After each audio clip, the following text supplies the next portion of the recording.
Cette nuit-là, j'ai emmené ma petite fille de 7 ans dans le seul restaurant où je pouvais me permettre de l'inviter pour son anniversaire. Nous étions les plus pauvres de la salle. Les regards méprisants pesaient sur nous. Quand le serveur nous a dit que nous n'étions pas les bienvenus, ma fille m'a regardé avec ses grands yeux innocents et m'a dit cette phrase qui m'a brisé le cœur. « Ce n'est pas grave, papa. On peut partir. » Mais ce qu'aucun de nous ne savait, c'est qu'un homme assis dans un coin du restaurant allait tout changer. Et sa décision cette nuit-là allait transformer nos vies à jamais. Je m'appelle Marc Lefebvre. J'ai 38 ans et je suis agent d'entretien dans une grande entreprise de Paris. Ma femme, Isabelle, est morte il y a 2 ans d'un cancer foudroyant. Elle m'a laissé seule avec notre fille, Chloé, qui avait alors 5 ans. Depuis, je me bats chaque jour pour offrir à ma fille une vie décente. Je travaille de 6 heures du matin jusqu'à 17 heures. Mon salaire est modeste, 1 300 € par mois. Après le loyer, les factures, la nourriture, il ne reste presque rien. Chloé vient d'avoir 7 ans. C'est une petite fille extraordinaire, intelligente, douce, toujours souriante, malgré notre situation difficile. Elle ne se plaint jamais. Elle comprend que nous n'avons pas beaucoup d'argent. Elle ne demande jamais de jouets, de vêtements neufs, de sorties coûteuses. Mais pour son anniversaire, j'avais décidé de faire quelque chose de spécial. Depuis des mois, j'économisais. 1 € par-ci, 2 € par-là. J'avais réussi à mettre de côté 80 €. Pas grand-chose, mais assez pour l'emmener dans un vrai restaurant. Chloé m'avait parlé d'un restaurant qu'elle voyait en passant en bus pour aller à l'école, le Clair de Lune, un établissement élégant avec des nappes blanches et des serveurs en costume. Elle me disait toujours « Papa, un jour, quand nous serons riches, on ira là-bas. » Je voulais réaliser son rêve, ne serait-ce qu'une fois. Ce que je ne savais pas, c'est que cette soirée allait devenir l'une des plus humiliantes de ma vie, avant de se transformer en miracle. C'était un samedi soir, le jour de son anniversaire. J'avais emprunté une chemise propre à mon voisin. Chloé portait sa plus belle robe, celle que sa mère lui avait offerte avant de mourir. Une petite robe bleue qu'elle avait soigneusement conservée et qui commençait à être trop petite. Nous sommes arrivés devant le Clair de Lune vers 19 heures. L'extérieur était impressionnant. De grandes fenêtres illuminées, des rideaux de velours, un portier à l'entrée. Des voitures de luxe étaient garées devant. Mercedes, BMW, même une Bentley. Chloé serrait ma main très fort. Elle était excitée, mais aussi intimidée. Je voyais dans ses yeux qu'elle se rendait compte que nous n'appartenions pas à ce monde. Le portier nous a regardés de haut en bas, avec un sourire condescendant. Il nous a demandé si nous avions une réservation. J'ai répondu que non, que nous espérions avoir une table pour 2. Il a hésité, visiblement contrarié, puis nous a dit d'attendre un moment. Il est entré dans le restaurant et nous sommes restés dehors, dans le froid de novembre. Après 10 minutes d'attente, un homme est sorti. C'était le maître d'hôtel, Monsieur Duchamp, un homme d'une 50aine d'années, avec un regard froid et hautain. Il nous a toisés de la tête aux pieds, s'arrêtant sur mes chaussures usées et la robe trop petite de Chloé. Il m'a demandé si je connaissais les prix du restaurant. J'ai répondu que oui, que j'avais consulté le menu en ligne et que j'avais l'argent nécessaire. J'ai même sorti les 80 € de ma poche pour lui montrer. Il a eu un petit rire méprisant.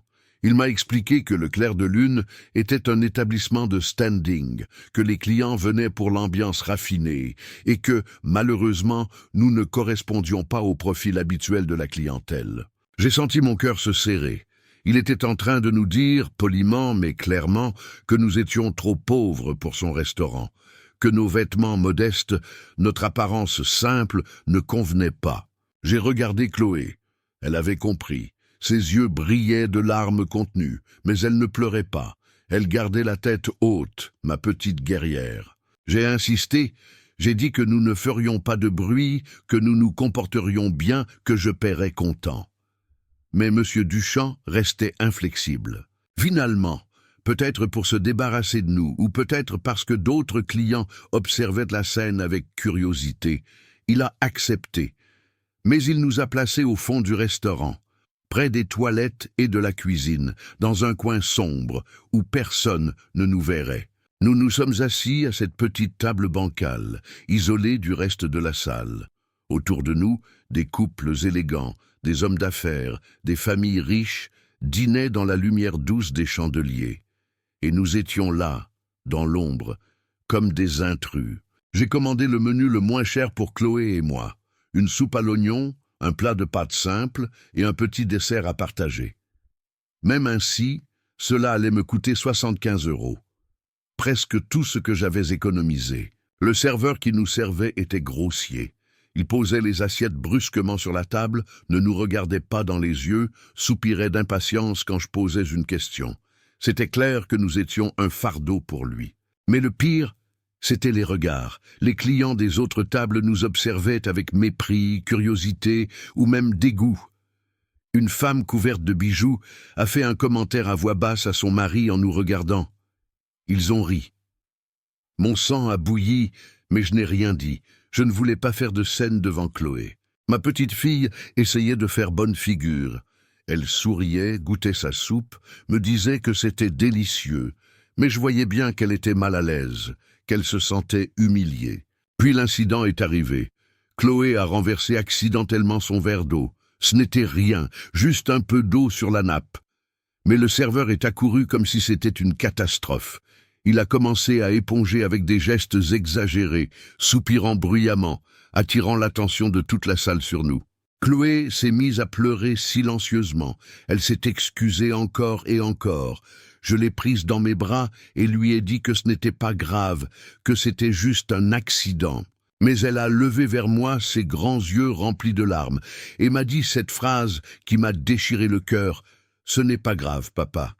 On peut partir. Je ne veux plus rester ici, s'il te plaît. » J'allais me lever, prendre ma fille et partir de cet endroit horrible quand une voix s'est élevée dans le restaurant. Une voix forte, autoritaire, qui a fait taire toutes les conversations. Un homme s'est levé d'une table dans un coin opposé de la salle. Un homme d'une 60aine d'années, grand, aux cheveux gris, vêtu d'un costume impeccable. Il y avait quelque chose d'imposant dans son allure, quelque chose qui commandait le respect. Il a traversé le restaurant et s'est dirigé directement vers notre table. Tous les regards étaient maintenant fixés sur lui. Le silence était total. Il s'est arrêté devant nous et s'est agenouillé à la hauteur de Chloé. Il lui a souri avec une gentillesse qui contrastait totalement avec l'atmosphère froide du restaurant. Il lui a demandé comment elle s'appelait. Chloé, surprise, a murmuré son prénom. Il lui a souhaité un joyeux anniversaire. Comment savait-il que c'était son anniversaire? J'ai compris plus tard qu'il nous avait entendus en parler en entrant. Il s'est ensuite tourné vers moi et s'est présenté. Il s'appelait Julien Mercier. Ce nom m'a semblé familier, mais je n'arrivais pas à mettre le doigt dessus. Puis il s'est relevé et s'est tourné vers M. Duchamp, qui observait la scène avec nervosité. M. Mercier a demandé à M. Duchamp de s'expliquer. Pourquoi ce père et sa fille étaient-ils relégués au fond du restaurant, traités avec mépris, humiliés par le personnel? M. Duchamp a bégayé une excuse. Il a dit que c'était simplement une question d'organisation, qu'il n'y avait pas d'autre table disponible. M. Mercier a balayé cette excuse d'un geste. Il a dit qu'il était présent depuis 2 heures et qu'il avait vu 3 tables se libérer dans la salle principale. Il avait tout observé. L'arrivée, l'attente dehors dans le froid, le placement dégradant, le service méprisant. Puis il a révélé quelque chose qui a choqué toute la salle. Il a dit qu'il était Julien Mercier, le PDG du groupe Mercier, un empire hôtelier et de restauration qui possédait plus de 200 établissements dans toute l'Europe, et que le Clair de Lune appartenait à son groupe. Le visage de M. Duchamp est devenu blanc comme un linge. Il venait de comprendre qu'il avait humilié des clients devant son propre patron, le propriétaire de l'établissement. M. Mercier a parlé d'une voix calme mais glaciale. Il a dit que le Clair de Lune était censé être un lieu où chaque client, quel que soit son statut social, devait être traité avec respect et dignité. Que la qualité d'un établissement ne se mesurait pas aux bijoux des clients, mais à la qualité du service offert à tous. Il a dit à M. Duchamp qu'il était licencié sur le champ, que son comportement était inacceptable et allait à l'encontre de toutes les valeurs du groupe Mercier. Puis il s'est tourné vers le serveur qui nous avait si maltraités et lui a dit la même chose. Licencié, immédiatement. J'étais sous le choc, je ne savais pas quoi dire. Chloé, qui avait séché ses larmes, me regardait avec des yeux ronds. J'ai accepté. Comment aurais-je pu refuser? Monsieur Mercier a demandé à ce qu'on nous installe à la meilleure table du restaurant, près de la grande fenêtre donnant sur les jardins illuminés. Il a personnellement tiré la chaise de Chloé pour qu'elle s'asseye. Il a ensuite commandé le meilleur menu de la maison pour nous trois. Des plats que je n'aurais jamais pu me permettre. Foie gras, homard, filet de bœuf, dessert raffiné. Chloé avait les yeux écarquillés devant tant de merveilles. Mais le plus beau, ce n'était pas la nourriture, c'était la conversation. Monsieur Mercier parlait à Chloé avec un respect et une attention extraordinaires. Il lui posait des questions sur l'école, ses rêves, ses passions. Il l'écoutait vraiment, comme si ce qu'elle disait avait de l'importance. À un moment, Chloé lui a demandé pourquoi il nous aidait. Pourquoi il avait été si gentil avec nous alors que tous les autres nous regardaient avec mépris. Monsieur Mercier est resté silencieux un moment, puis il nous a raconté son histoire. Il nous a dit qu'il y a 40 ans, il était exactement comme moi. Un homme pauvre qui travaillait comme plongeur dans un restaurant. Il avait une petite fille du même âge que Chloé. Sa femme était morte, tout comme la mienne. Un jour, pour l'anniversaire de sa fille, il avait économisé pendant des mois pour l'emmener dans un restaurant. Pas un restaurant luxueux, juste un endroit simple, avec une ambiance agréable. Mais ils avaient été rejetés. Le gérant leur avait dit qu'ils n'étaient pas les bienvenus à cause de leur apparence modeste. Sa fille avait pleuré, et elle lui avait dit exactement la même phrase que Chloé m'avait dite. « Ce n'est pas grave, papa, on peut partir. » Cette nuit-là, il s'était juré que s'il réussissait un jour, s'il avait de l'argent et du pouvoir, il ferait en sorte que personne ne vive jamais ce qu'il avait vécu, que la pauvreté ne soit jamais une raison pour être humilié. Il avait travaillé dur, très dur. Il était passé de plongeur à serveur, puis chef de cuisine, puis gérant. À 35 ans, il avait ouvert son propre petit restaurant. À 50 ans, il possédait une chaîne. Aujourd'hui, à 62 ans, il était à la tête d'un empire. Mais il n'avait jamais oublié cette nuit d'humiliation. Et quand il nous avait vus ce soir, quand il avait vu Chloé prononcer ces mêmes mots que sa propre fille avait prononcés 40 ans plus tôt, quelque chose s'était brisé en lui. Des larmes coulaient sur ses joues. Il nous a dit que sa fille était morte il y a 10 ans dans un accident, qu'il aurait donné toute sa fortune pour la revoir, ne serait-ce qu'une fois, et que voir Chloé ce soir lui avait rappelé tous les souvenirs précieux qu'il avait d'elle. Puis Monsieur Mercier m'a fait une proposition qui a changé ma vie. Il m'a proposé un emploi dans son groupe. Il avait besoin de quelqu'un comme moi, quelqu'un qui connaissait la vraie valeur du travail, qui comprenait les gens ordinaires, qui n'avait pas oublié d'où ils venaient. Il m'a proposé de devenir directeur des ressources humaines pour ces établissements en région parisienne. Un poste avec un salaire décent, une assurance santé complète et surtout un avenir pour ma fille. Je ne savais pas quoi dire. C'était trop soudain, trop généreux. J'ai bégayé que je n'avais aucune formation, aucun diplôme en gestion. Il a souri et m'a dit que les diplômes ne mesuraient pas la valeur d'un homme, que ce qui comptait, c'était l'intégrité, l'empathie, la capacité à traiter les gens avec dignité, et qu'il avait vu tout cela en moi ce soir. Il m'a dit que je commencerais par une formation, que j'apprendrais sur le terrain, et que si j'étais prêt à travailler dur, je réussirais. J'ai regardé Chloé, elle me souriait, les yeux brillants d'espoir. J'ai accepté. 2 ans ont passé depuis cette nuit magique. Ma vie a été transformée de façon incroyable. Je travaille maintenant pour le groupe Mercier. J'ai suivi une formation intensive pendant 6 mois et maintenant je dirige vraiment le département des ressources humaines pour 15 établissements. Mon salaire est de 4 000 € par mois. 4 000 €. Je n'aurais jamais imaginé gagner autant dans ma vie. Nous avons quitté notre petit studio humide. Nous vivons maintenant dans un appartement lumineux de 3 pièces, avec un balcon où Chloé peut jouer. Elle a sa propre chambre, décorée avec des posters de ses héroïnes préférées. Elle a des jouets, des livres, de beaux vêtements. Mais le plus important, c'est que Chloé est heureuse. Vraiment heureuse. Elle s'épanouit à l'école, elle a des amis, elle fait de la danse, son rêve depuis toujours que je ne pouvais pas lui offrir avant. Elle sourit tout le temps. Et elle n'a plus jamais eu à dire « Ce n'est pas grave, papa, on peut partir ». Monsieur Mercier est devenu bien plus qu'un patron. Il est devenu un ami, presque un mentor. Il nous invite régulièrement chez lui. Il a offert à Chloé un vélo pour son dernier anniversaire. Il l'appelle sa petite princesse. Et elle l'appelle Papy Julien. Il m'a dit un jour que nous lui avions offert un cadeau précieux, que nous lui avions permis de revivre, à travers nous, ce qu'il aurait aimé vivre avec sa propre fille, que nous lui avions donné une seconde chance de réparer ce que le destin lui avait enlevé.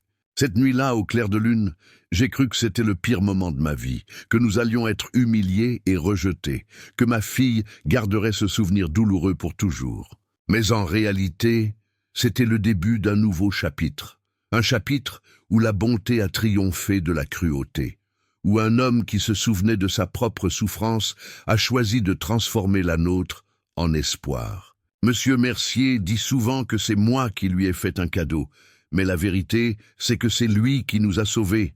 Lui qui a cru en moi quand je ne croyais plus en rien. Lui qui a redonné à ma fille le sourire que la vie lui avait volé.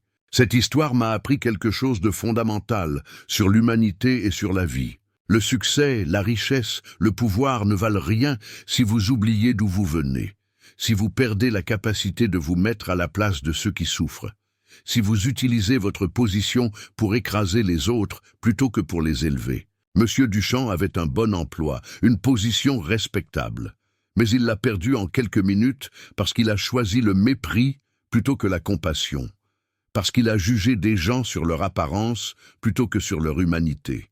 Monsieur Mercier, lui, avait tout, richesse, pouvoir, respect.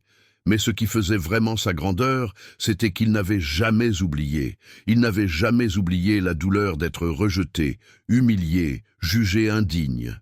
Et il avait transformé cette douleur en mission, s'assurer que personne d'autre ne vive ce qu'il avait vécu. Si vous êtes en position de pouvoir, n'oubliez jamais d'où vous venez.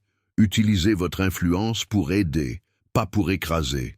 Traitez chaque personne, riche ou pauvre, avec le même respect et la même dignité. Et si vous êtes celui qui lutte, qui souffre, qui est rejeté, ne perdez jamais espoir.